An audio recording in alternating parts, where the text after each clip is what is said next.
What up, party people? We're here. It's the season finale of Talkin TV. We're here. We did it again, Chris. We did a full year this time, from beginning to end, January to December. We did an episode for the most part every single week, buddy. How do you feel? I think we did it every week. I don't think we missed. There were a couple. I thought there were a couple. Wait, were there a couple weeks that we missed, or no? Did we do it every week? I don't think we allowed a single week to be missed, man. Forget what I just said. Then we did an episode every single week this year. You know, I hate to curse. We fucking did it. We did it. We absolutely fucking did it, dude. Again, 185 subscribers in what was it? 9 months, 10 months, something like that. Like, come on. 9 months, 3 days. Thank you all so much for contributing to that. Appreciate it. Yeah, man. Like, I mean, I wanted to talk about that for a second because, like, it's important. It's a momentous occasion. This is our 67th episode overall. Obviously, we're gonna do a big thing for the 100th episode, but like we said, 12 seasons of the movie, and like I've been kind of laying the groundwork up until this point. You know, season 1 is when the tone was established. I think we definitely did that overall. Again, just like I was like look back at nostalgia on our rookie days overall, and then season 2 is obviously again where most shows show what they're capable of, and I think we more than did that overall. Just again, everything that we've accomplished during the pandemic, our move to YouTube, our just expansion into other content, our just brave and bold-headed nature as far as going into the unknown and leaping feet first, and most importantly, our unwavering honesty when it comes to the Marvel franchise. That too. That above all else. Well, Marvel, and I would like to throw The Office in there. Again, there are a lot of truths that came to light this year. Again, I finally came to terms with my relationship with The Office. You finally came to terms with your relationship with Marvel. There was a lot of catharsis that happened this year overall. Again, I don't want to. I don't want to. I don't want to throw it. I don't want to kind of confuse this year as what it really was. Everyone kind of knows 2020 is like the worst year ever known to man, but I'm not gonna lie, we had a great year. We had an awesome year just as far as showing what this podcast is capable of, showing what we can accomplish on this channel, and I hope to do that for many, many years to come. Yeah, same. And if I could just speak to that before we kind of jump into the normal type of stuff we like to cover on this show. It's funny that is sort of where you went in regards to the similar themes both of these movies share. Because, I mean, I think for us this year was when the going gets tough, you got to get tougher. And I think we really did that. It was difficult. But you guys certainly gave us a reason to push through and sift through the nonsense. But we did that, and I feel like I have something to show for this god-awful year. I wish this year never happened. But like you said, Dom, it is what you make of it, even in the worst situation, guys. So if there's one thing that at least I can leave you with from what I've learned so far in this year, it'd be that. Just keep pushing along.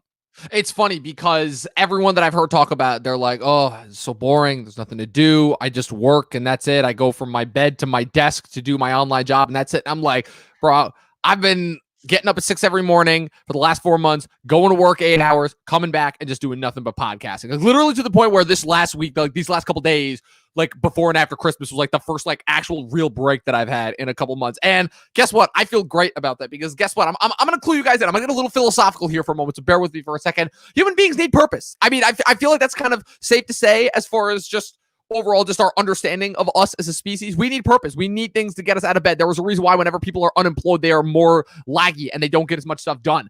And for me to take the 2 weeks that I had off, the only 2 weeks that I had off since this pandemic started overall fully, and devote them entirely to podcasting, literally going to my friend's house to use his internet when power knocked out when a power storm knocked out my internet. Like, again, we put in the work is the moral of that little story overall. We put in the work, and I don't think there's a single day that I don't feel ashamed or I don't feel like I wasn't kind of doing something to kind of contribute to the forward-moving nature of this podcast overall. So a little bit of a pat on the back to myself, but again, like just Chris, you being my ride or die since day one. I just wanted to throw a shout out to you first off, because like for you pitching the idea to me in the first place and getting me to actually do it after, for the most part, my YouTube channel had failed spectacularly over and over again, and for you kind of giving me the push it again, like being like the perfect. I don't even know what the perfect equivalent is to describe it, but it's like the perfect kind of cap to my energy, the perfect yang to my yin. Again, like we wouldn't be able to do this. I wouldn't be able to do this without you. We would not be able to do this just overall without each other. And I got to give all the props in the world to you for that. Likewise, man. I couldn't imagine doing this with anyone else.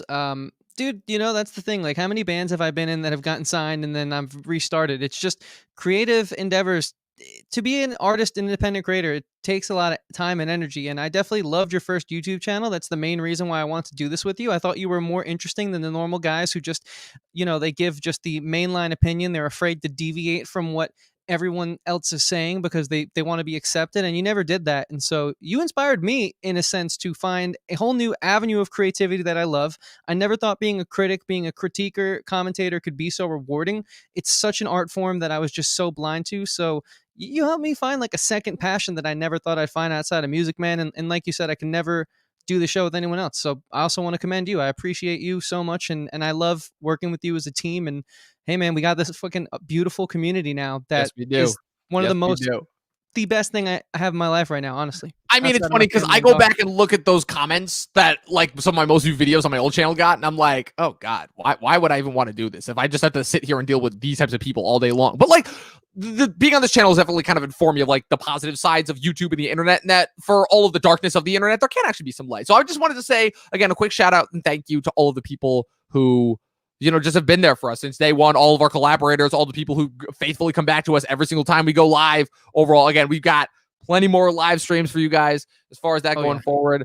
And again, it was just as somebody, since I would regard myself overall as a very, very, just a massive cynic overall, just again, like props to the YouTubers who have come through for us overall this year and showed me that like, hey, it's not always the case. People can actually like be good every once in a while. There is still a reason to have some faith in humanity. And real quick, before we dived into the topic, I just wanted to bring up our first commenter of the night, Brian Beebe, who brought up, wanted to watch Wonder Woman 2, but they're charging $30 to watch it once. I wasn't aware HBO Max was doing that. So, Brian, you'll have to kind of inform us as to kind of what led to that decision, because that's strange. Because only because I didn't have to pay $30 when I watched it on Christmas Day. So maybe they started charging after Christmas Day, which would be the scummiest move yet. But it wouldn't surprise me either. But Brian, I mean, listen, I get it through, thankfully, one of my cable packages is one of the cable companies that sort of has that bundle with HBO where you just kind of get grandfathered into HBO Max. But a couple of my friends actually just started either the 7-day trial or it was $14. They did the 1-month HBO subscription. They figured they'll binge His Dark Materials and a few other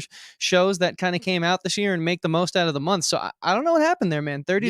You're gonna have to explain that a little more. Yeah, definitely. I'm sorry. Unless they're doing what Disney did with Mulan, but I can't. Oh, then again, expecting HBO to not rip off Disney is a little bit of a tall order, especially these days. But so, Chris, you want to dive in? Again, we gush about ourselves and what we've accomplished for our channel. Let's dive into the movies because again, we've got not just one but two movies to talk about, and also people. Oh, that's why he lives in Canada. Explains it. That sucks. That explains sorry it. To hear that, man. The one time we're being in Canada doesn't give you the advantage. I apologize. Right. But so, Chris, we were gifted this past Christmas Day a couple days ago with not one but two movies that went directly to streaming. Again, I would argue that this was kind of the beginning of the studio's new move as far as this new decade comes overall. Again, this episode is entitled Battle of the Streaming Services for good reason, because once again, HBO and Disney are taking their well-known feud. I don't care what anyone says. Just calling it a feud is just more entertaining for the purposes of like people. We run YouTube channels. We have to keep the shit entertaining. There was a reason why clickbait is the means by which modern day news makes their money. But we got two movies direct to the streaming service, and not just like movies that felt like they were made direct to streaming. Again, we, as much as I've loved the Netflix movies that we've gotten, like I was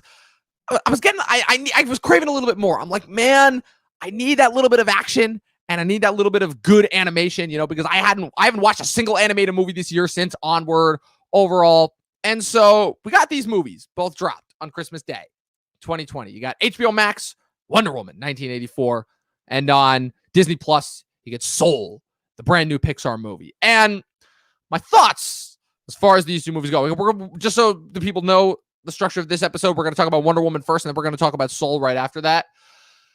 And just to kind of kick it off with Wonder Woman, obviously it's well known that the relationship with the kind of the DC movies in general, since those started back in 2013 with Man of Steel, has been a rocky road, to say the least. Obviously, going back to the original, the OG Zack Snyder days, man, it feels so long ago. Like, Man of Steel came out 7 years ago this year. That's insane. Like, I still remember seeing that movie in theaters.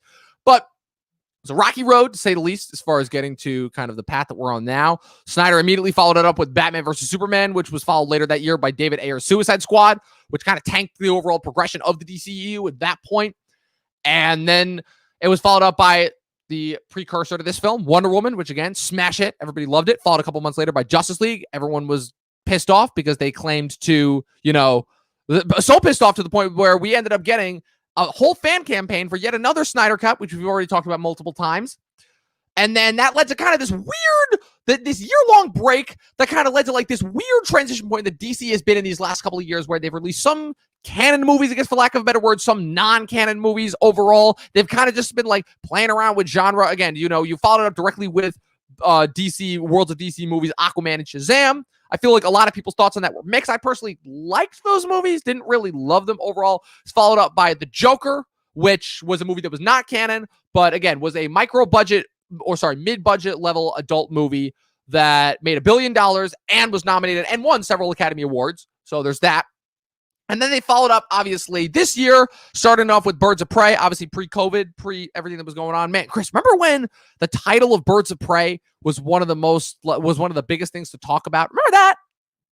Oh, yeah, and the emancipation of one Harley Quinn. Oh, wow. I'm impressed that you actually remembered that subtitle. I remember stupid things. That stuff was, that shit was so stupid that it's like, I'm like, it's funny because we like, every single time we want to give Warner Brothers the benefit of the doubt as far as like, they can improve and they can, because it's not even to the point where Marvel is beating them like with both hands time behind their back. It's the fact that Warner Brothers is intentionally tripping over their own feet. It's like every single time we think that they can't out-stupid their last move, they somehow do. To the point where whenever they do have a success, we're almost like giving them props for just like not fucking up. It's kind of sad when you think about it, especially when you have, and I feel like I myself have both made well known that our relationship, I think, with the comics of DC kind of trumps our love with Marvel. And again, the thing that's so shocking about the Marvel movies is just the fact that they've been smacking the DC movies around like since day one overall. And despite, I would say, the kind vast undisputed, for sure. Yeah, but despite, I would say, when it comes to the vast superiority of the comics, the TV shows, just everything other than the movies that DC, and again, even their solo movies they put out that were non-canon prior to this. Again, this is we got, for the most part, every Batman movie is a success. The Christopher Reeve Superman movie back in the 70s. Like, I don't know what it is that happened with DC recently as far as just their leadership or just their general approach to their movies. Like, I have no idea overall. But yeah, I mean, Jeff Johns really isn't delivering the way I thought he would. Maybe that's a podcast for a different day, but he's one of the reasons why I kind of got involved in this whole nerdy space to begin with. Like his Rebirth runs and even before that, his New 52 runs, especially that Aquaman run, is so coveted and so legendary. And he's like the guy overseeing all that, creating this Flash lore that we now know and love. And just to kind of see what happens now that we've had so many movies under his supervision, it's there. Let's just say there's more misses than hits, unfortunately, as someone who is more so a DC fan than a Marvel fan. I'm actually really glad that you brought up Snyder overall, because again, obviously the DC Extended Universe, the Worlds of DC, sorry, Johns. Yeah, Johns. It's all good. Whatever name this kind of subversion of Warner Brothers superheroes decides to go with, again, it's gone through a couple of different leaders. Obviously, again, Zack Snyder kind of leading the charge with the Man of Steel, Batman versus Superman run. Then again, I believe Jeff Johns came in, I believe it was around 2017 when it was between Wonder Woman and Justice League. But a lot of things, above all things, there was also the big thing where Warner Brothers was going through a change in leadership overall at this time. Again, Walter Hamada famously came in and replaced the last guy who was the last CEO under whilst the Snyder reign was going on. And the ironic thing is that, like, for the amount of changes in leadership that have happened, again, they just keep seeming to get worse overall. And every single time they seem to have a leg up, they just trip and fall down another flight of stairs and have to climb back up again. So at the risk of sounding kind of too perverse with that last metaphor right there, I was not trying to make it too obvious with the Sisyphus metaphor. That brings us to Wonder Woman 84. Famously a movie that, like every other DC movie that seems to have come before, that has been racked by problems going into it. But ironically enough, not because of the work of the studio overall. Mostly, again, just because it dared to be a movie that tried to come out in the year 2020 past March. And so as a result was delayed and delayed and delayed and delayed. But of all the movies that got pushed back to next year or pushed directly to streaming, this was the one that they were like, no, we are sticking to theaters. At least until Warner Brothers came in and was like, nope, going on HBO Max Christmas Day. And that's going to be a start of our new strategy where we're going to release everything on HBO Max for a month at a time and effectively kill theaters. So this movie comes out Christmas Day. Again, it's a big shock. It's a big event overall. Again, it's like finally we're getting a big budget, because this is different than, like I said, than all the movies that came before that. This is a big budget superhero movie that we're getting directly in our living rooms on Christmas Day. It's been You a know, while at this. it has been a while since we got a movie of that caliber in theaters. Like I think the last one that we watched was Birds of Prey, because the majority of movies that we watched in theaters And prior to then the the brave shutdown souls were who went and saw Tenet. Obviously, Tenet was the biggest blockbuster since Wonder Woman to really drop. right. Yeah, and That didn't get again pushed back to another year or whatever. that was another movie that just like, yeah, Chris Could not Nolan, fight the what are COVID, you doing? Could unfortunately. not fight the COVID. Well, tried, failed when it really never had a shot to begin with. Again, that's a podcast for a different day. Again, tune in for a certain Talkin TV host's reaction to that movie when he watched it for the first time. Oh my God, I can't wait. But so, Chris, this movie drops on Christmas Day,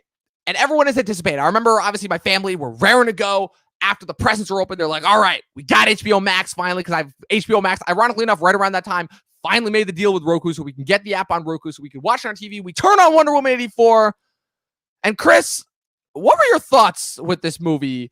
Well, first off, rather than asking you what your thoughts were after you finished the movie, what were your thoughts about like a couple minutes into the movie? What were your thoughts about halfway through the movie? And then what were your thoughts once the movie was finally finished? Because I feel like it's like a little bit of different reactions there just based off of what I've heard from other people, kind of.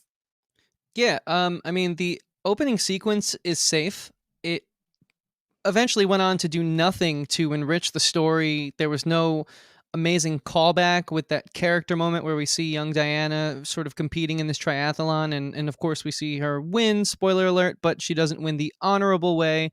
So we harken back to that moment in the first movie where the queen tells, I believe that's her aunt, be hard on her. Be harder on her than you'll be on anyone else. And so she was, and she got the win stripped away from her rather in the final second.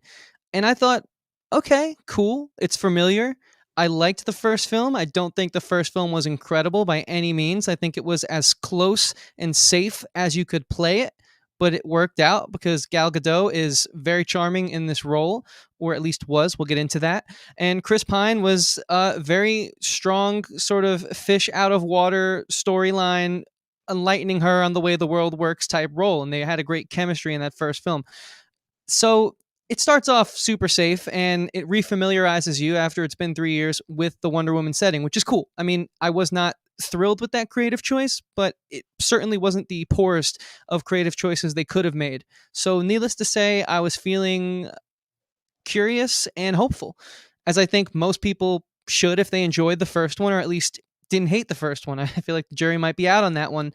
I don't really know, but I at least didn't hate it. And so then we kind of make our way into this reestablishment of the character, and it's fine. It's confusing. They really do a poor job of painting you in on exactly where she's been in the past 60 years, which, like 30 years. However 50, long. I think it's 65 years because it's the yeah, first one ends in 1920 and this one picks up in 1984. Well, it's in the title, 84. So yeah, 1919, 84. You do the math there.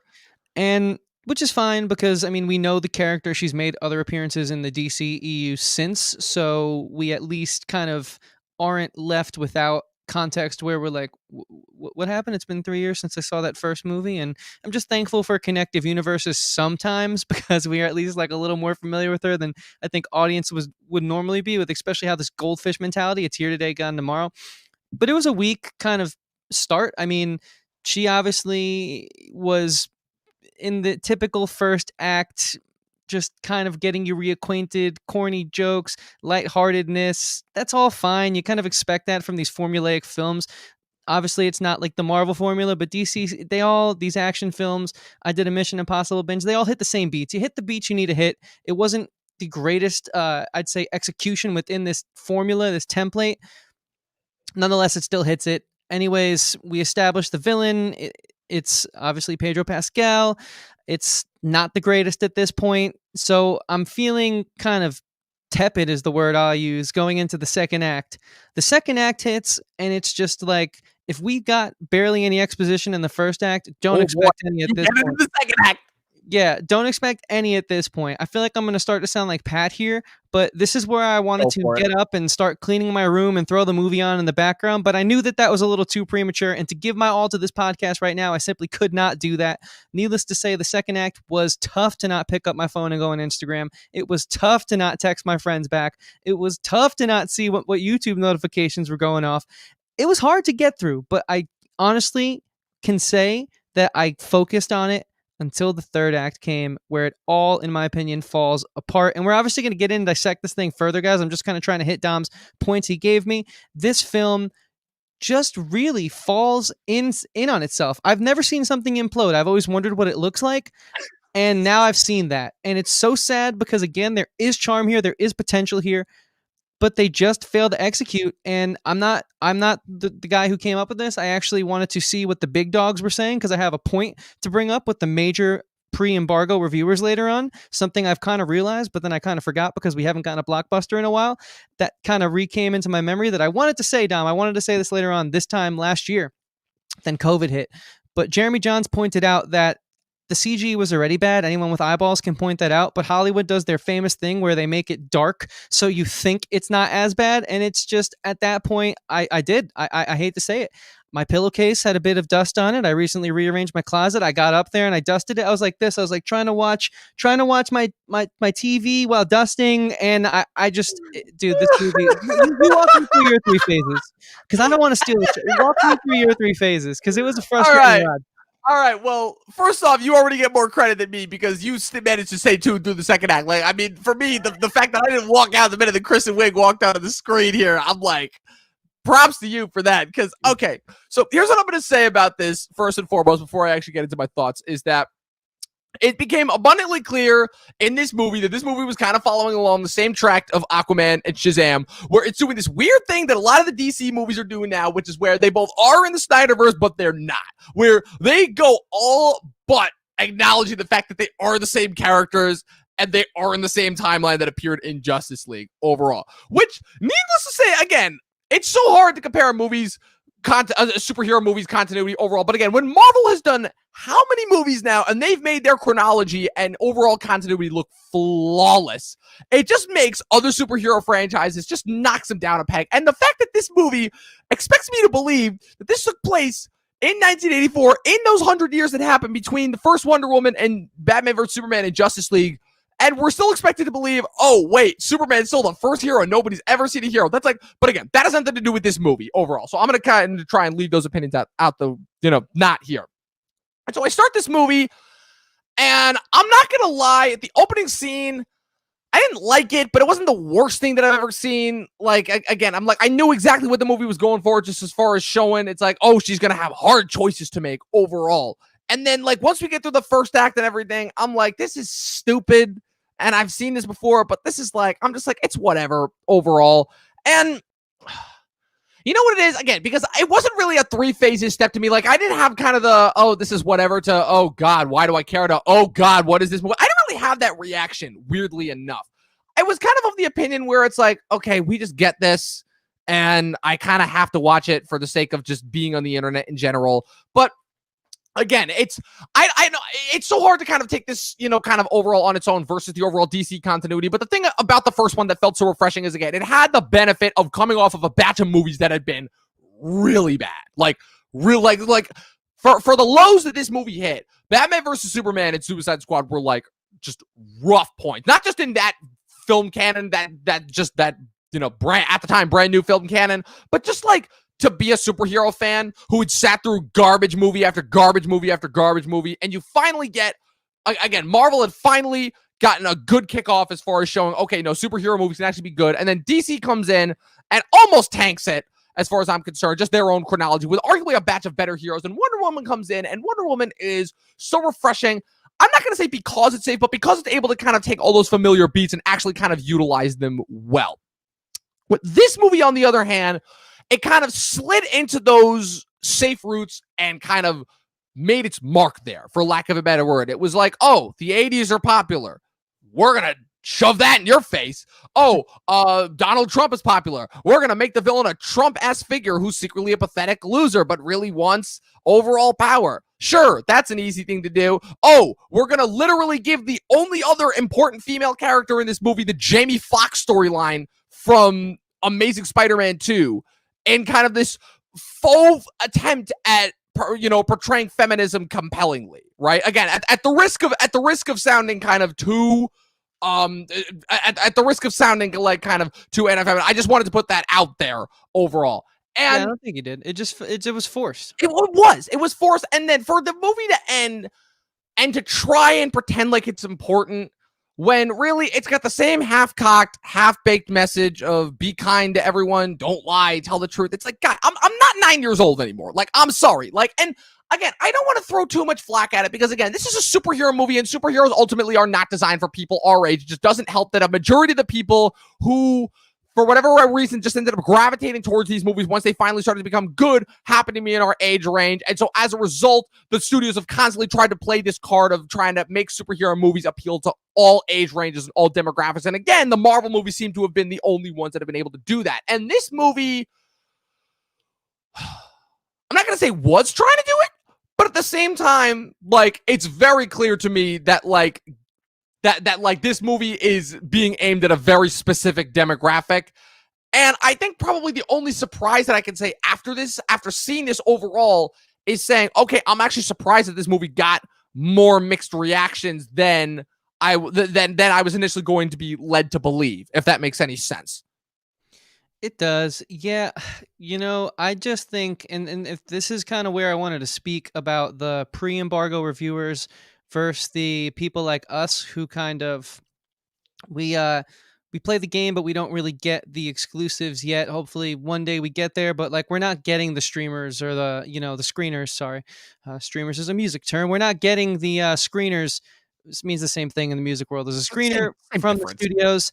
And so what I noticed was, because I normally don't look up reviews before we give our opinions because I want it to be straight from the horse's mouth, aka my pure and honest, untampered thoughts. But with a movie like this, my thoughts are so clear, cut, and dry almost halfway through it that I just was like, you know what? First blockbuster in a while. Either way, it's exciting to get news this big in the movie sphere. Again, so I had to look up some reviews. And the one thing I noticed, and I can't really take credit for pointing this out, but this other reviewer I listened to pointed this out, but I agree with him. All of the people who kind of are not in Disney's pocket but got the screener beforehand were so easy on this film. They were so forgiving, and they Warner even Brothers? uh like I'm talking about like the big reviewers who kind of got Okay. like the advanced screeners, because this goes into what you were just talking about. Like, I feel like a lot of people are either just so in need of a big motion blockbuster picture that they're forgiving this film, or they're just shilling out for it for whatever reason, because it's a terrible film. I appreciate what it tries to do and what it tries to say, but it fails in doing that by just being so pompous and so over the top. I noticed that so many of these big reviewers, it's almost like they're in Disney's pocket, and I'm obviously can't confirm or deny this, but they were all just over the moon about this film, giving it 4 out of 5 stars, 3.5 stars, 4 stars, and it's just ridiculous. I mean, I cannot fathom how someone can say that this screenplay, which is so many holes are poked in this thing, and it's just doing something we've seen so many times before, just not in an interesting way, not adding a new take on it, could be this phenomenal, groundbreaking superhero film. It's just, I don't get it. It's really frustrating for me with this movie. Like, all the little dogs, like at our level and stuff, our peers, they were honest and cut and dry, but it seems like all these big guys were just shilling out for this film so hard, and I don't understand it because there's so many flaws in this movie. I think it's interesting that kind of, just that shows just how out of the loop I am, because I think that every review that I saw, because again, I've just like kind of tuned out of like the big name reviewers, because I'm like, they're all going to be in the pocket somehow. And I kind of, again, I'm not going to say I kind of realized that early, but again, it's like you're in that, when you're getting in that position where you're getting those screeners from these companies, it's like you're going to feel like you're in that sense of privilege. So just by nature of like feeling that pure pressure of being in that same social club, I kind of understand where those thoughts come from. That's why I kind of just don't gravitate towards those types of reviewers anymore. And I just, again, I go back to me, still the most accurate form of movie, critique, for lack of a better word today, is in peers. Everyone's got a voice, everyone's got social media, and everyone, when you get a zeitgeisty kind of movie like this, uses that. And that's kind of what I go through. And again, outside of the normal people who are, again, just happy to have a new big movie to watch, I was actually surprised by the amount of people who tended to agree with me. Overall, I found a lot more lukewarm reception kind of amongst my peers. And I think that tells you something overall. And if anything, again, it just allows me to admire the fact that, again, people are not so desperate for entertainment that they're going to give this movie a free pass overall. Like, I have to give credit where credit is due, where this is a movie that, again, if I feel like if it had come out in theaters like a year ago, I think there would have been the lukewarm reception, but it still would have had kind of that overall, just general word of mouth overall. Oh, did you see the new Wonder Woman overall? But I think that overall, obviously, kind of the impact of streaming makes a difference as far as that goes. But yeah, just like this Yeah. movie, And but here's something else I realized, by the way, and we're just to like kind of just put the final nail in the coffin on that yeah, point I was kind of seriously. raising about I think people being way too kind to this film. The review scores before this drop, the Metacritics, the Rotten Tomatoes, when you Google, I just was Googling information about the film, getting excited, honestly, because like I said, I didn't hate the first film. I actually thought parts of it were very charming. I was looking forward to this movie. I noticed it was in the 80s, 85s, and now that sort of the pre-embargo reviewers have been sort of flooded by the regular normie reviewers who kind of went in and didn't get the privilege of getting this film early. It's down to like a 60 to a high 50s. All I right, think all that just right. shows the people are speaking, and I'm really glad that we're not settling for nonsense, because I feel like with the theaters being cut out of the process, corners might get cut. And I think this is a good example of the people not allowing that to happen, because the theaters are a big part of sort of keeping the studios beholden to a high standard, because we're not going to show this movie if it's not going to get butts in our seats. We could show something else. And once we lose that, we kind of lose that accountability. And I feel like the people are doing what you said. The lukewarm responses, I think, are warranted. And I just don't understand all these people praising this film, because we can get more into the specifics of the film, but that was just something I noticed in the whole zeitgeist that was just blowing my mind. It's kind of interesting because, again, like we're this movie is effectively the beginning of that transition that we were talking about in our Future of Cinema episode, where we're going to see kind of the transition away from blockbusters, because the studios are not going to want to keep putting all of their money into these movies that are not guaranteed to make a billion, that are not going to make $1 billion, because they're not going to open in theaters and they're going to go directly to streaming. So I don't necessarily know how much of the actual filmmaking and effects process of this movie was affected by that, because I think this movie was pretty much finished by the time it was ready to go for streaming, obviously. So I don't know how much that was affected overall, but I think just as far as kind of how that affects the movie from a critical lens, it's definitely interesting to view, because I think we're already kind of seeing the beginning of the transition of where, again, when people see a movie that they do not like, they will make their voices heard overall. And kind of the transition is going kind of, to me, back to where it should be, which is where the people, where, again, it's funny, I consider myself a critic, but as far as I go, the certain critics that kind of dictate the narrative have kind of had their power too long. And it's really annoying to me, because it has always seemed like, again, the only movies that can get the proper treatment and kind of spotlight shown on them are the big name movies. And this movie is still obviously being talked about because, again, it's the first blockbuster we've gotten in like 9 months, but like, who knows what that's going to be going forward when like a Godzilla versus Kong or like a Matrix 4 is on the same level as like a freaking King of Staten Island or some other like, mid-budget level movie that goes directly to streaming overall. Now, it's a good point. As far as kind of this movie goes specifically and what it is that I have so many problems with, again, we talked about the simplicity of it overall. We talked about kind of, again, like just bad effects. I think it's safe to say, like, I mean, a lot of people said that like it really got bad in the last half, and they did that thing that movies always do, which is where they get dark in order to prevent the, in order to kind of not show off how bad the CG actually is. But again, it's something that I feel like we regard a lot towards kind of later 2000s superhero movies. So it was disappointing that we have to constantly see studios go back to that.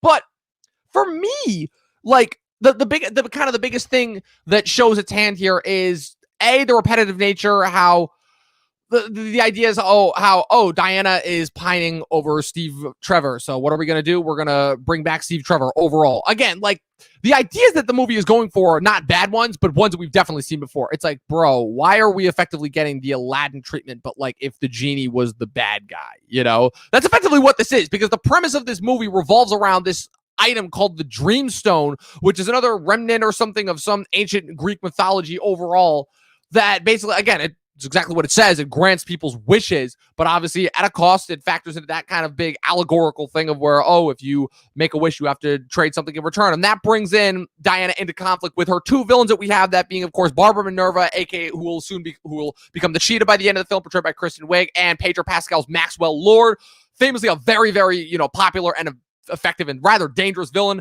famously in the comics, a telepath who took control of the entire Justice League at one point. I don't remember who was the one to snap everyone out of it. I don't remember if it was Batman or Wonder Woman, but again, a very threatening and imposing villain overall. And the idea being that, again, it's just the fact that he's just a regular guy who can control some of those powerful people on Earth. Again, just those stories are always relatable to a certain extent overall. It's really disappointing because in George Miller's unmade Justice League that was going to come out in 2006, they were going to make Max Lord the villain, and Jay Baruchel was going to play him. And that's a casting to me that I'm like, wow, that is such a tragedy that we never got that. But Pedro Pascal's characterization of the character overall, wow, that was repetitive at all, is again presenting him as this kind of faux Trumpian businessman who appears to be this giant TV mogul, but in reality, he's just a giant phony, and he's looking for kind of a quick fix. And obviously, in comes the Dreamstone overall, and he kind of incorporates the Dreamstone into himself. And again, it's a lot of superhero movie logic. Again, it's not really necessarily anything that you have to think about. It's pretty understandable overall. And he goes around causing and messing up, world peace in general. And Diana, of course, has to stop him. But Diana, of course, unintentionally wished upon the Dreamstone for Steve to return. So Steve's, and this was the thing that I feel like this was the biggest question that a lot of people were wondering going into this movie is, how is Steve Trevor going to come back? And he does this. Effectively, the Dreamstone basically hijacks this one random guy's body and transforms him back into Steve overall. And that's kind of like how Steve Trevor comes back. But of course, I think like kind of a big problem that I have with it is effectively that Steve Trevor, who I think for the most part had a really good relationship with Diana in that first movie, I think he provided like kind of the idea that he effectively had like kind of the sidekick part overall, but the fact that he was still able to like be like a competent part, it was a rather, dare I say, complex part that they had to pull off. And I think him and everyone kind of involved in making that character come to life. And the first one pulled it off. And I'm not going to say that bringing the character back is redundant, but it certainly is kind of annoying when especially becomes apparent that he becomes even more of a plot device in the actual plot device in the movie, which is the Dreamstone, where he is literally only there to show Diana, oh, you're going to have to let go of him. And I'm like, really? That's what we're doing here? Okay. Yeah, man, this movie is just so baffling because, like you said, if it wasn't so cut and dry, they really don't explain anything. There's no nuance to sort of these tropes being revisited either. Like, there's no unique spin on it. That's the one thing that I'll give sort of the original Spider-Man films, or like the original Batman, like the Nolan, sorry, not the original, but the Nolan trilogy. Like, there are some tropes in there that all superhero movies have, but what those directors and those creators and those characters bring to those films, just take it and add something slightly different. And I think that's why those have become so iconic and so immortalized in the pop culture, even so many years later. And I bring those up because those are examples of good DC films. And in fact, good DC trilogies, that which Wonder Woman possibly could have become one had it not had this very unfortunate misstep, maybe even backward step, because now we know Patty Jenkins is leaving the project. But yeah, to speak to what you're saying, or it's rumored she might not return rather, but to speak to what you're saying is, this movie is just, it's so dumb that it doesn't even benefit itself. It's so dumb that it's not smart enough to make good decisions that entice you and keep you into the film. And it really, to me, was probably one of the biggest waste of times I've had watching a film in 2020, which is unfortunate. I think one of the biggest disappointments. Well, it's funny that you mentioned that first thing about Patty Jenkins, because Patty Jenkins actually, supposedly in the latest news release that I saw, did actually state that she would be coming back for a third one if they made it. Which again, I don't know why, because there's no way in hell that they'll make it for the same budget, or obviously just once everything kind of gets broken down as far as the dissemination of blockbusters to mid-level budget adult movies, who knows? But I think the biggest thing to me that this movie showed about Patty Jenkins specifically is just kind of her amateurism overall as a director. And again, amateurism is the wrong word to use, because she is an accomplished director. She made Monster, which is one of the best movies that I saw from 2003. And again, very, very rightful. Again, directed Charlize to her Oscar nomination and effectively delivered to Charlize the much needed transition in her career. Then followed it up 2 years later with North Country. And again, the whole thing with that first movie is that she was never originally supposed to direct it. It was supposed to be Michelle MacLaren, who had famously directed a lot of episodes of Game of Thrones and Breaking Bad. That was during that weird period where they were trying to make a lot of TV directors into movie directors, and it kind of never really worked. They had a lot of missteps and misfires, most notably to me, Alan Taylor and his handling of Thor: The Dark World, famously the worst Marvel movie, which ironically enough, Patty Jenkins was going to direct, but turned it down because she, quote, claimed that the script was bad. But the thing that I think kind of is the unspoken truth about the first movie is that during the first movie, everything was still very, very much in Zack Snyder's hands, and Zack Snyder was coaching Patty Jenkins throughout that whole first movie, and it shows, to be completely honest, because there are parts of that movie that feel like a Snyder movie, but not directed by Snyder, if that makes any sense. Like, it's got a very similar visual aesthetic to that movie, to some of his other movies, that were released at that time period. This movie, on the other hand, not at all the case. Like, very, very clear that like the visual style was different overall, and it was like weird because there were points where I'm watching the special effects shots, and I'm like, was this directed by Sam Raimi? Like, with just kind of how slow they move, like how obvious the wiring is. Like, kind of like, I get that the movie is supposed to kind of like have this kind of corny old school nature. Again, that's an aesthetic choice that I just don't agree with, because again, we kind of had a little bit of a discussion the other night about kind of just the overall nature of corny things. And I think that corny things can work when done right. This was not one of them, I think. But again, kind of the overall nature, I know people who like corny stuff, so that's just an aesthetic choice that I just personally don't agree with overall. I mean, I don't think you need to make everything dark and moody and grim, but like, you don't have to go to the opposite end of the spectrum. But for this to kind of be kind of the follow to effectively DC's saving grace, and arguably still, I would make an argument to say kind of not their best movie by default, but obviously one of their better ones. And for it to kind of just be this, like, where there are certain sequences in this movie where I see, her running up this very clearly, staged CG screen that's made to look like this gorgeous Greek amphitheater set against the backdrop of an island and an ocean. And I'm seeing a glare pop up on her character. I'm like, what is happening here? And then when she's like kind of, for the scenes where she's learning to fly, and I feel like I'm watching the original Christopher Reeve Superman. Like, I mean, the movie is very clearly specifically trying to emulate those movies, but I don't think it does it kind of, it doesn't do a kind of a service to it almost, if that makes any sense.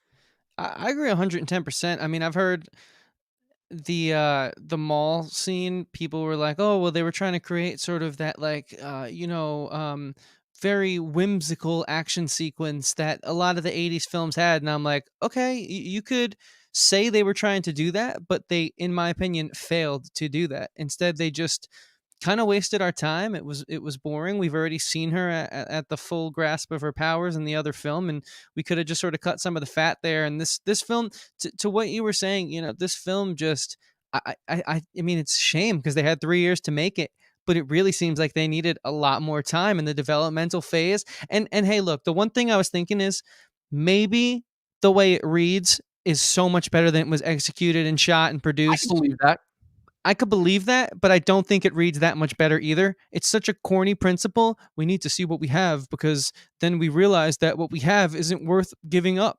And it's just like, okay, cool. We're gonna in a few minutes talk about a children's movie that achieves that, but even on a deeper level, 10 times better. So it's like, I don't want to hear those excuses. I'm sick of all the excuses for this film, because it is clearly a terrible film. Yeah.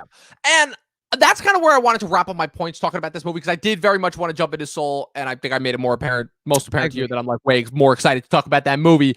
Again, no spoilers for that movie just yet, but I think that's kind of the biggest reason why I'm not going to say I'm not as disappointed in this movie as I should have been. I think that maybe that's mostly, and again, for as bad as this movie was, and this is a bad movie, I don't hate this movie as much as I would some other movies. And I think another big thing, again, this is where I have to give credit to the people who watch this, who are like, the biggest thing to me, where I feel like if this movie had come out 2 or 3 years ago, even if it wasn't a theater, is the biggest thing that everyone will be talking about would be kind of the things that this movie accomplishes just for the sake of being another big budget blockbuster movie, whose entire purposes are to entertain. But the thing that I was getting really, really annoyed at was kind of in the last couple of years, with these bad movies that people were willing to give passes because of implied social messages that the movie didn't even itself care about. And the thing that kind of impresses me the most about the people is that this seemed to be a movie that was like primed to be critic proof overall. Where again, it's like, I feel like I was waiting for like somebody to come out in this movie and say, oh, well, if you don't like this movie, then you just don't like women superheroes. I was waiting for one of those responses overall. And the fact that like we didn't get any, and for the most part, like it's just been well handled overall, and just be like, no, we're saying we don't think this is a good movie because it's in a good movie. That to me is, I think, my biggest takeaway overall from that, if that makes any sense, kind of. I think that there's a few different ways you can look at it. I'm really, it gives me positivity that you see it from that scope. I do think a few people in time will sort of come out in contradiction to what you just said. Hoping not. What overall it does do, in my opinion, if people really embody that message, is show that, hey, maybe we're moving past all of this super intense, if you don't like us, then you're that. I mean, maybe we can just critique a good movie or a bad movie, whether there's men or women in it or whatever, because it's not a good film. And so many people loved the first one. I myself thought it was an awesome, I enjoyed the first movie. So I just think, I hope we're moving past that, because I think that really diminishes art as a whole. And I think that was one of the worst parts of this past decade, in my opinion. I agree. Specifically the second half, much more so than the first half, but yeah. Yes. I totally agree. So, Dom, before we move out of here, I have nothing really else left to add aside from my rating. If you want to jump into Yeah, our same. final score. Again, like I don't really have much else to talk about with this movie as far as kind of overall. Again, like I don't. Here's the thing. I don't want it to be in the worst of the year because technically made it's not the worst movie I've seen of the year, and I think that and I still want to. I still think that there are other movies that I think would deserve this spot. But again, this is not one of the better movies that I've seen overall this year. It's definitely a movie that again, well, I think that the biggest difference that I wasn't looking forward to this movie as much as everybody else was, but for this movie to just come and go and be what it was and not be as awesome, this movie is just for all the problems that we listed off. This is only 2 out of 5 stars for me. Yeah, wow, I can't believe you gave it that many. For me, this is hard to say. This didn't come without a lot of thought and consideration, but this is a one-star film. It fails to deliver on almost everything. If it wasn't for Gal Gadot being so goddamn charming as this character, I really wouldn't be able to find a star to give this film. And I Yeah. hate to say that, I Yeah. hate to be that super harsh guy, but I gotta be honest. Well, like I said, just good on you for being on it. The only reason why I give it 2 is because again, like for a movie to like be 1 or even lower than a 1 for me, I'm like that movie has to like be exceptionally bad, like poorly well made, poorly executed, just like annoying and ingratiating to watch. And I just, for me, I've seen a decent amount of movies that like were much worse than that, than this level, kind of for me overall. Fair enough. Well, Dom, let's jump into it. Yes, let's talk into like the actual event of the night. So again, famously, this is not the only movie that was released on Christmas Day this year. So we're jumping ship back to Disney, but a different department of Disney, a department that we've talked about, ironically enough, on this podcast before. Actually, this year, we were able to, obviously, again, our first ever host that we had, Colin Williams of Colin Reviews, for our Onward episode back in March. Yeah. I've released a little, not as much, but I was able to get a little bit back into the Pixar swing of things this year. Obviously, my Pixar top 10 list, or my revamped Pixar top 10 list, I should say, is on the channel. And it's a good thing that I'm kind of re-releasing these lists a little bit and going back through, because it gives me a chance to kind of go back through and examine kind of recontextualize the things that I've really enjoyed and really come to like about just movies in general. And Pixar, again, I made it no secret that Pixar has been a tremendous staple of my childhood still to this day. Again, it is an animation studio that has become so synonymous with perfection of craft that like whenever a movie comes out that's like as far as any other animation studio would kind of just be fine and acceptable, when it's Pixar, it's like, no, this movie sucks. And I'll admit, I have definitely been a lot more harsh on the majority of Pixar movies that have come out this past decade than I feel like everyone else says. But again, for a studio that churned out kind of, to me, some of the most decade-defining and just kind of genre-defining movies that, to me, I've ever gotten in cinema for a decade and a half, and then to kind of just evolve into kind of like average, mediocre sequels and kind of half-baked ideas that just, it didn't feel like it was the studio was living up to the just tremendous potential that it had set up for itself. Where between the 95 and 2010, that run that Pixar had, you know, even I guess with the exception of A Bug's Life and Finding Nemo, but again, I still love A Bug's Life and Cars. I still love A Bug's Life, and Cars still made close to $1 billion at the box office overall. So I think it's safe to say that, like, again, it was during that time period where whenever you got a Pixar movie, you knew you were going to have a hit. And then, again, they kind of went downhill after Toy Story 3 overall. And while Onward, again, I wanted to give the benefit of the doubt, but when Onward came out, I'll admit I was losing faith, where I'm like, okay, if you mean to tell me that the best Pixar movie that I've seen since Inside Out is Toy Story 4, I'm not going to, I was about to jump ship. I was like, I was about to say, you lost me, Pixar. And I was holding out hope because I still had the trailer for this movie that we're about to talk about to hold on to. And this trailer, just so many different incredible vibes that this gave me. Just again, kind of the mix of and kind of the return to the Pixar that I knew, the Pixar that I fell in love with so hard as a kid, with mixing in some new kind of ideas and just overall vibes and aesthetics that were completely new to Pixar. Like, again, for Pixar, 2 years after Into the Spider-Verse, to have a predominantly African-American cast and just have like a completely different vibe overall. I was like, yes, finally, we're getting back to the old school Pixar, which is kind of always taken kind of these introspective, existential stories and presenting them in a manner that was both simple to understand and yet so weighty. Like we talked about this on our Toy Story episode, kind of the idea of what makes that movie still to me so perfect is that it perfectly set up this trend of these movies that in which they were intentionally designed to appeal to both kids and adults. And like I said, the biggest thing that was so disappointing to me of these last stretch of movies that we got from them is that they seem to be moving away from that. But I think it's safe to say, Chris, and I'm going to hand it off to you because, again, your responses to this movie overall made me so happy and just impressed me so much, especially since you've made your thoughts with just Pixar and animated movies in general clear when it comes to overall, like, this was a return to form for them, and this was a smack dab out of the park because, oh my God, Soul. I literally started off my review of this movie with the words ... fuck. That was the only thing that I'm like, there was no other way that I could start the intro to the movie. Just like the minute that you know you have a good movie on your hands, but I know I'm gonna love this movie before the actual movie started. During the opening credits, I'm like, this movie's already perfect. So Chris, go. Soul. Yeah, as Dom said, I am not the biggest fan of this type of animation. Pixar is very hit or miss for me. Even when I was a little kid, I think as I've gotten older, I find it weird as an adult watching children's films because I just, I tend to actually disagree with a lot of people when they say there are more, I feel like they force more adult aspects into them and think deeper than was the original intent because they want to hold on to being young again. And I can't blame anyone for that. I mean, it's the same reason I still revisit those first few records that got me into playing music over and over again. It brings me back to that special place. But I guess as a critic, I have to be honest when I say that I feel there is a little bit of stretching of the narrative in regards to adults, and especially like not you, Dom, but like the big name critics that we've been referencing when they talk about these films. I feel like they found so much out of Onward that just wasn't there. And it's something I've really learned a lot about, I think, critics this year in that upper echelon. But really, it's kind of my, I'd say, separation with watching these types of films. But like I always try to say, I give everything a shot. And especially if Dom's recommending me something, I'm like, all right, well, I at least have to give this a shot because Dom knows his shit.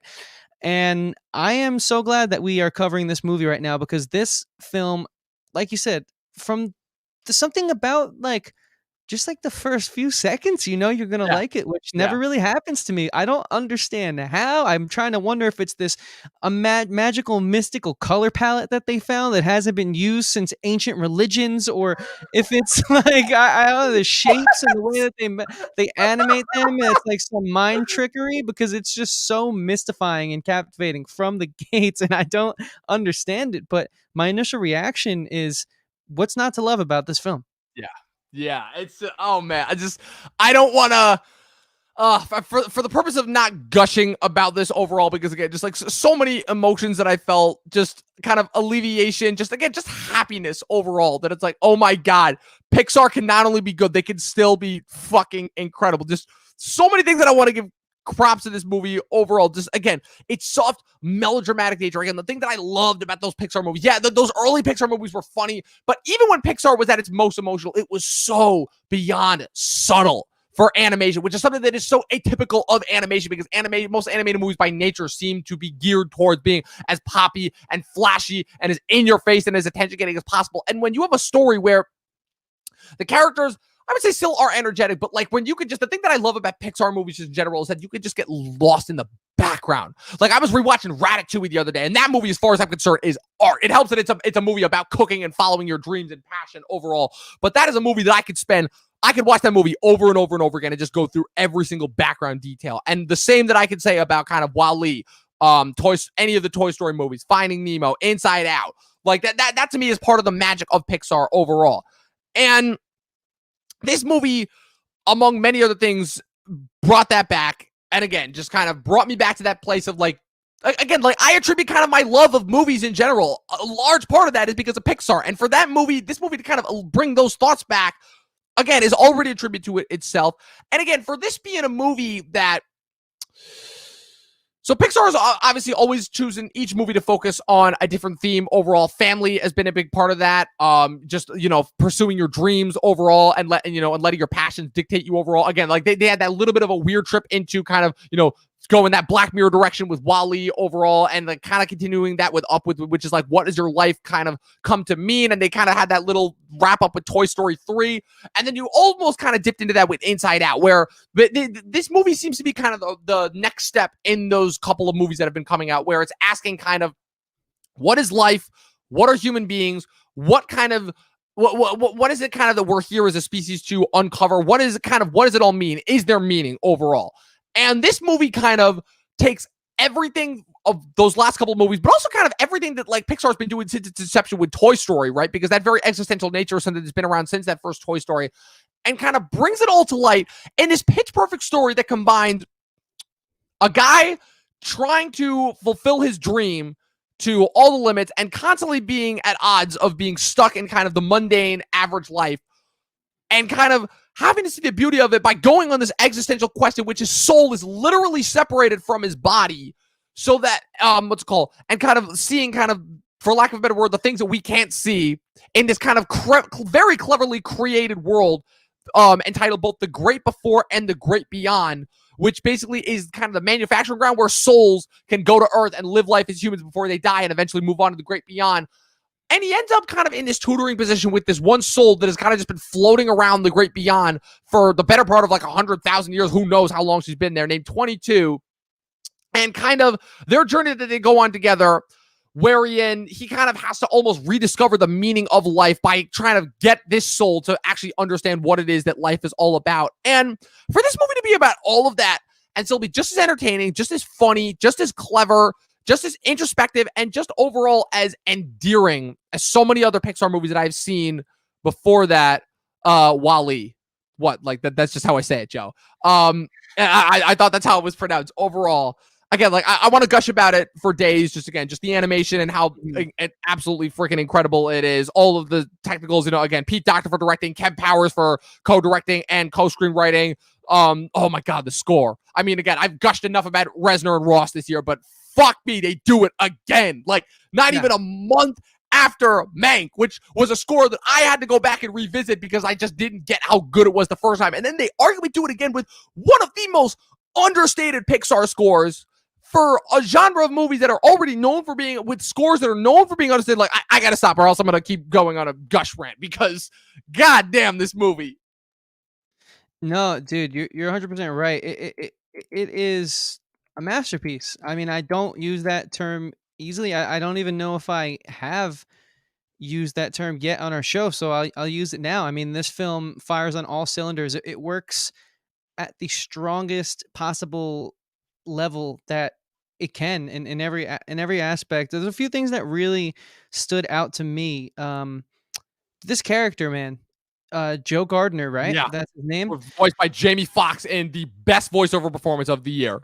He feels so human. I mean, it's so funny talking about this film in the same review as Wonder Woman. Yeah. Because the animated movie has more life to these characters than the actual actors appearing in front of a real physical camera in real life. It blows my mind how they were able to do this. And what's really great about this film is it, and it's so amazing to look at this through the lens of having Wonder Woman be right before it. It's almost hilarious. It's like, this is what you do and this is what you don't do. And it's like a great example of each, because this film, it knew what it was doing in regards to this character, Joe. It's all about Joe and his journey, and he's trying to make it. And I really related to Joe. Obviously, I've been in the quote unquote game or hunt, whatever word you want to use. It's really, I've just been trying to professionally pursue music for my entire adult life, and I've had some ups.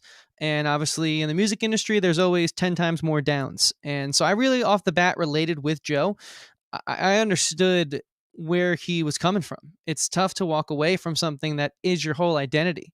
I mean, before I had this podcast for 15 plus years, music was it. I was known as the music guy. Music's what I did. It's all I was ever going to do. I was going to live and die by that sword. If I made it or if I didn't make it, it didn't matter because I would still be pursuing it. And the way that they sort of not only use that passion of his to enrich his character, but the style of music that he loves, the way that the score sort of, when he's really ripping and he's his improvisational, he goes to what they call the zone, right? He is enriching the music, and the music's enriching his character, and it's enriching what we're doing, and we're getting that love and that passion for that moment.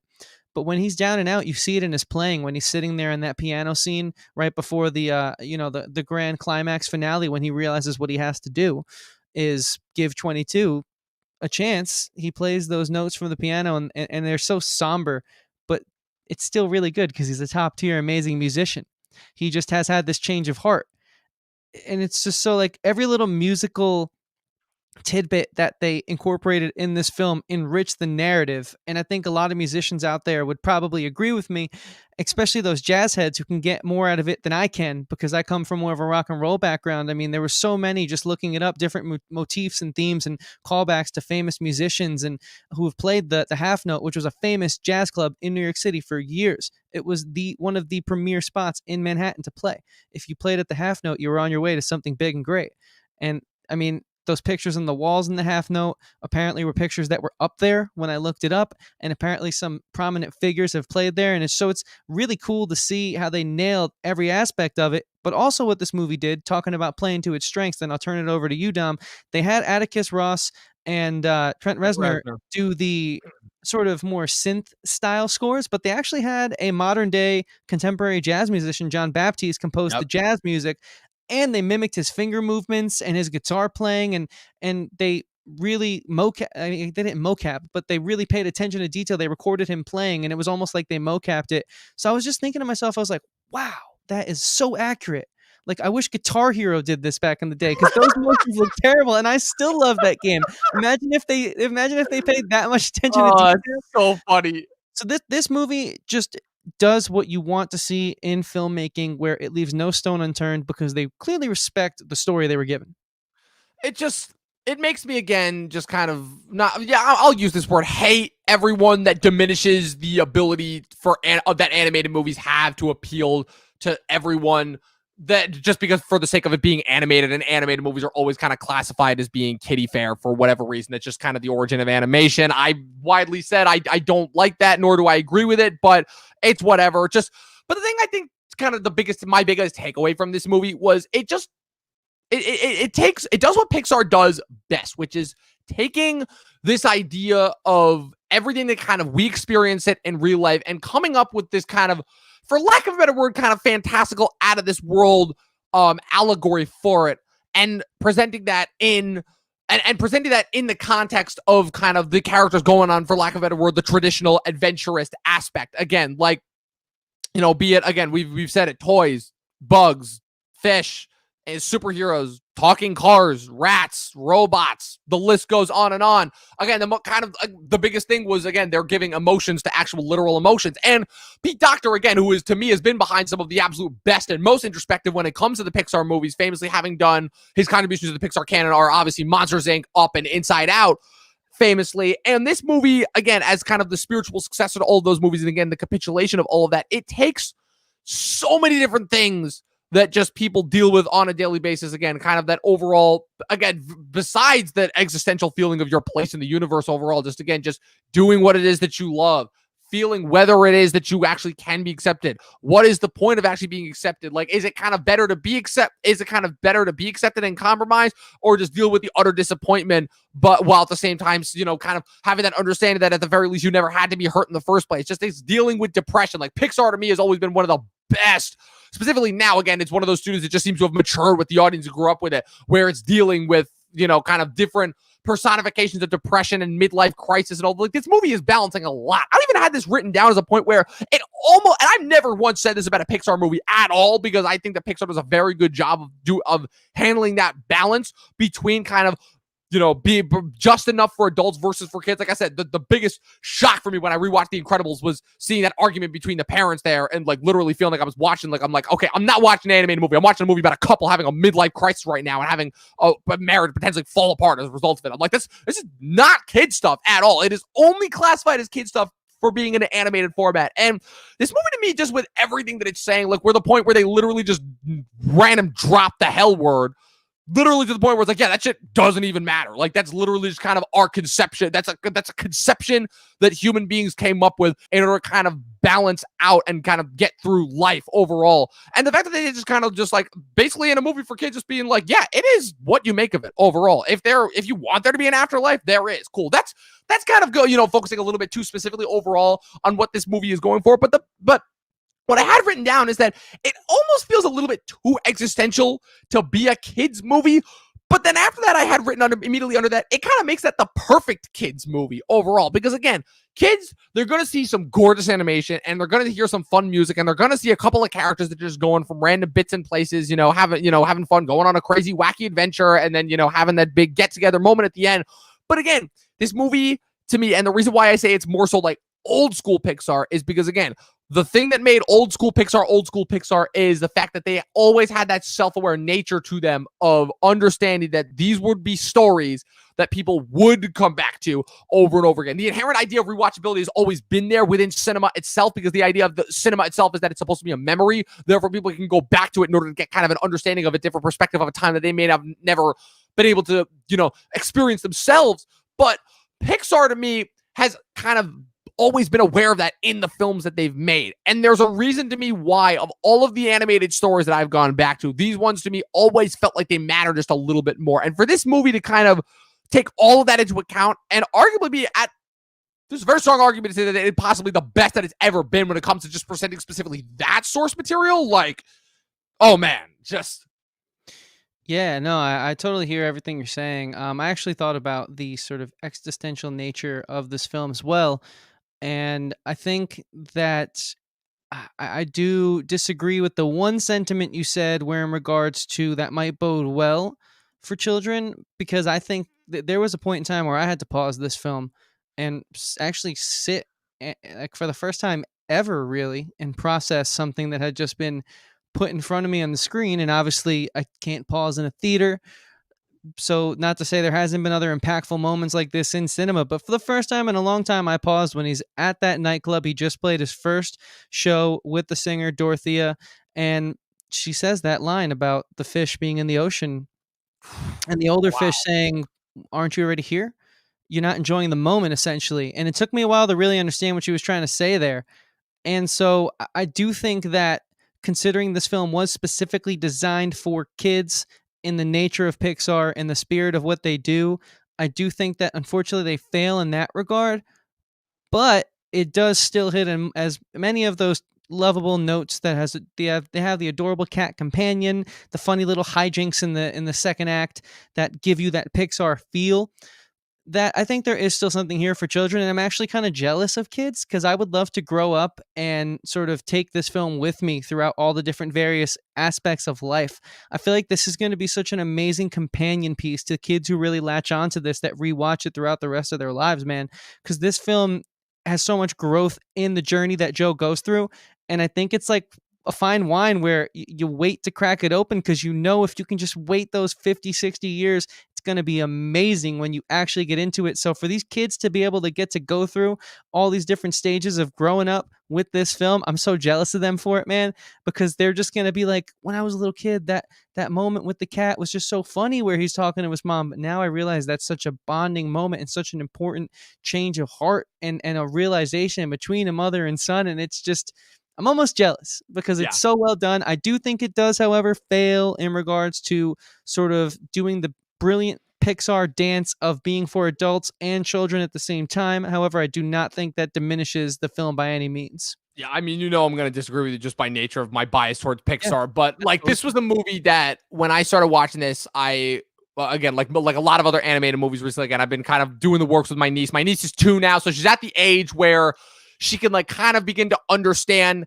and curate certain materials while at the same time not obviously fully processed. Like, she's at to the point where she can like just focus long enough on stuff. And like, I've been watching a lot of animated movies with her recently. I showed her recently the first 2 Shrek movies, the first Incredibles. She'd already watched the How to Train Your Dragon movie with her mom. I showed her this the dinosaur Disney movie. And so we're making our way kind of through the animated canon overall. It's this nice little bonding moment overall. It makes me, proud to like kind of be, have an extended family member once that I can actually, do that and share that with. But the biggest thing for me when I was watching this movie with her, where I turned this movie on, and unfortunately she had to leave before we could finish it, but we got about halfway through this movie, and the thing that I noticed immediately, and I don't think I've ever seen this with her before, just in general, is that usually whenever I watch a movie with her, she starts to fidget a little bit. She'll start to like become distracted by things, kind of overall just the various clutter on my desk overall, or she'll like kind of laugh when I laugh overall, not really understanding why something's funny, but I'll be like, yeah, that's silly. And she's like, yeah, that's silly overall. But I think this was the first time that I've watched a movie with her where the minute that this movie started, like from the minute that Pixar logo came on and the minute that opening shot came on, she did not blink once. Like, not once. There was not a single minute of this movie that I saw where she was not fascinated and not interested in that. That was apparent to me because, again, I'm never going to try and compare anyone to me because my relationship with just movies in general from a very young age was always essentially different. But that was the moment that kind of told me that's like, okay, this is kind of going to be her equivalent of Toy Story. This is going to be that movie that throughout her life, as she's growing up, this is going to be that moment that her generation of kids is going to go back to over and over and over again, that is kind of going to be with them at all walks of life, that they're going to kind of be able to relate to in turn as they're going through each different stage of life. And like you said, I'm jealous. Like, at the same time, I'm not, because again, they have a whole canon of animated movies that offer not exactly the same type of feeling, but similar types of feelings with that, again, with the entire extensive Pixar canon and all the Disney movies that, again, while not certainly as mature as certain other of the Pixar movies, certainly get to that level. And just there's a whole canon of animated movies that they have to go back through. And overall, there's a whole bunch of memes they're going to grow up with, understand. That's getting into the minutia and the nitty gritty. But just for a movie like this to still exist in the year 2020 with this much amount of thought, with this much amount of detail, again, it's a comment that I've been making recently that, again, they, like, you know, not to sound like that old man, but they don't make them like they used to. And that unfortunately bears true for a lot of the movies that are made now today, where, again, they just seem to be like what is it you said, like the goldfish mentality. They're to occupy your screens for a minute, and you blink and you forget about them, you know? And it's really sad when that's the majority of movies that come out now, where even some of my favorite movies per year, I'm like, yeah, I'm gonna come back to this in a couple of years and be like, oh yeah, I remember liking that movie. But this is a movie that I can say, again, for myself, this is a movie that I'm gonna come back to very, very frequently. And that's not something that I can say about a lot of movies that come out now, even my favorite movies. And I'm going to want to watch this over and over and over again. And I can tell that this is going to be a movie that's going to be with me for many, many, many, many years to come. Yes, I agree wholeheartedly. I haven't related to a character like I relate to Joe Gardner in such a long time. This movie struck such a chord with me, no pun intended, because it really, but pun intended, it really captured not only the beautiful sort of way to look at the world, where take a moment, smell the roses. You know, there's a reason that saying's been around forever. Enjoy the present day, because you might not have it tomorrow, and tomorrow might not be the same as it was today. Certain loved ones might not be there. Certain, you know, things that you look forward to in your day-to-day might not be there. Look at 2020, for example. What a great movie to come at the end of this year. Yeah, really seriously. around the holidays and at the end of this year. And it's just, on top of that level, I know my musicians out there, and speak up in the comments if this hit you. Like, we all go through this sort of dark night of the soul that Joe goes through, where it's almost like, are we willing to shoot ourselves in the foot for our pride? We know our abilities are good, but the music industry isn't just based off that. You know, are we willing to stick it out in the trenches, hoping something happens? It is something I don't have an answer for in my personal life myself. It's something that I do know that all the biographies of the greats that I read and the interviews I watch when they speak, they didn't have an answer either. They just kept going. But you got to think about all those that don't make it, who are the, substitute or not officially hired middle school band teacher, who don't even have a solid job because they're still pursuing in their middle age. They don't even have a solid relationship because everything's about getting to the gig late night, not getting that solid foundation. It's crazy to me that Sounds like you're speaking from a place of experience overall. I feel like this is a very relatable character for you specifically amongst other people.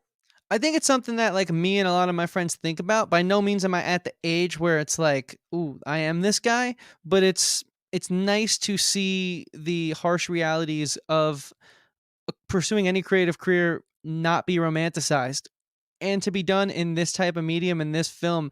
It baffles me that we haven't gotten like a biopic like this yet.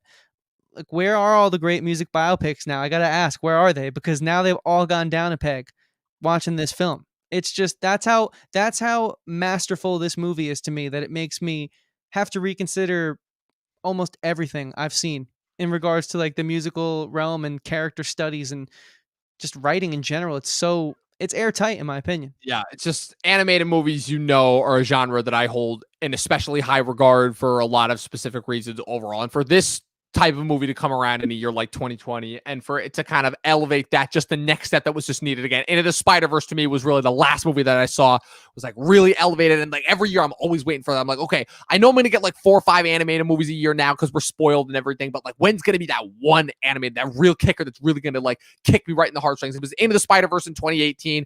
It was Klaus last year, which is a movie that again not enough people have seen. And again, people forget the fact that it's about Christmas. Just go watch that movie. That's incredible. That movie did not nearly get enough credit. Just the fact that I got nominated for best animated feature last year was awesome.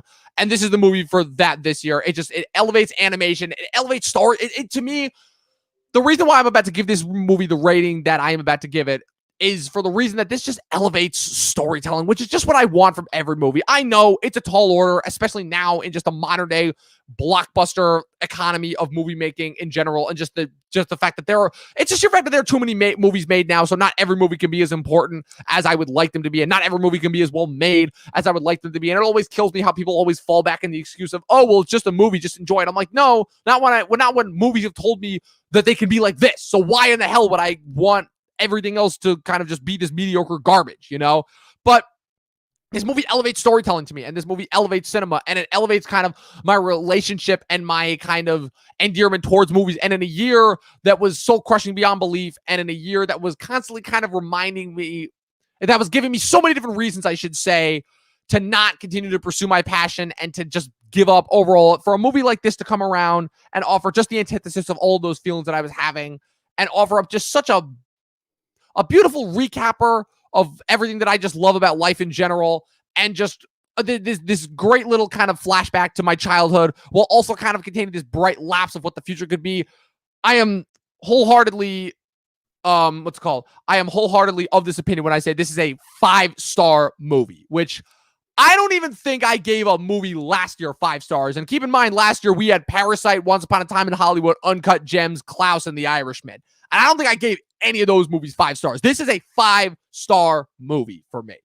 Yeah, you don't give those out easily. Wow. No, not at all. That is a level of that is a level of merit that so few movies for me, that a movie has to be such a high pedigree to crack for me the 5 stars. Like that should tell you something overall of what this movie accomplishes. Yeah, man, this film is a must recommend for me to any walks of life, but especially to creators who, you know, our art is everything to us, but is that sometimes to a fault? You know, sometimes is that and it's funny. I don't know why I'm watching this show. I guess it's really just to connect with some good friends who really enjoy this type of television, and to get in on that group text around the holidays. I really wanted to get in on that FaceTime, and I knew they'd be speaking about it, so I started watching this Burt Crenshaw Netflix show.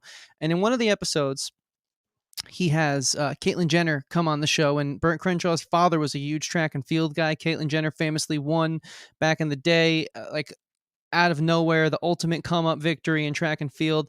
And his father, this character's father, put track and field aside to raise his family, and so it always remained special to him. Track and field always remained something that was his escape, his freedom. But he always wondered, if I would have pursued it, because Burt Crenshaw's dad was a pretty successful track and field runner, would I have lost that spark? Would I have gotten so lost in it that I end up like a Joe Gardner? And I think every creative person at some point in time ask themselves that. And I think we ask ourselves that all the time. I just don't think we've ever had someone point at us and be like, this is what you're doing. Here's a way to think about this better and clearer. So this film is not only phenomenal, not only so enjoyable, and a film that is not only one of my top films of the year, but probably will be for my life. It's important. It's important to people who risk the stability of the normal day to day to see this film. And that's why it's a 5-star film, because it just asks so many questions. Yeah, man. It just asks so many questions that I've never even seen the greatest biopics answer. I mean, Ray, starring Jamie Foxx as well, is an amazing biopic, but that doesn't even get as deep as this film does in regards to just like risking something for a passion. This film is freaking gonna be timeless. If it isn't, then I'm just wrong, and I will forever quit YouTube if this doesn't become timeless. This movie is already timeless. What are you talking about? Exactly. But yeah, that makes me so happy. That touches my heart, honestly. That like you would give an animated movie of like my studio. Like I don't care what anyone else says. Pixar is mine. They're mine. I'm laying my claim down on it like a 5-star. This is a fucking perfect movie. And again, this episode kind of started off a little bit depressing, but I'm so happy that we ended this season. We ended this absolutely dreadful year with this fucking masterpiece of a movie. Again, just coming off a year where I didn't think we were going to get any more masterpieces overall. No. But Chris, we did it. This is it. Season 2, buddy. We're on to season 3 next week. That's it, people. We have officially finished. Oh man, sophomore season in the books. Yeah. Overall, I would give you a hug, but obviously we can't do that right now. Later, that'll be for next year. Hopefully. Congrats, man. Thank you guys so much in the community for being a part of this thing. You have been our fuel. You've been our fire. This is what we love to do, and we love sharing it with you guys. So very humbled. For real. Yes, absolutely. Thank you again. You guys, I'm not going to give like the traditional closer out because again, if you want to see what we have coming up, tune in for the new year. Season 3, we're going to have a lot of stuff as always that we promised. Again, follow us on our socials, Facebook and Instagram at Talkin TV Podcast. Leave a subscribe if you like getting content from us overall. Again, just 186 subscribers last time I checked. And we're only growing stronger every day. So we're going to get to 200 and I'm hoping to... And I think we're going to hit 1,000 potentially during this year overall, 2021, onward and upward. That's all I have to say. How many blanks and a what, Dom? 12 seasons and a short film. That's what it is. We got to start saying that at the end of every episode now. We just have to. And a short film. And Dom, for the last time in 2020, do you have a message to leave the people with here tonight? Thanks once again, people, to everyone who has been with me every single time I have been able to say, watch more fucking movies, people. Have a good night. We'll see you next year.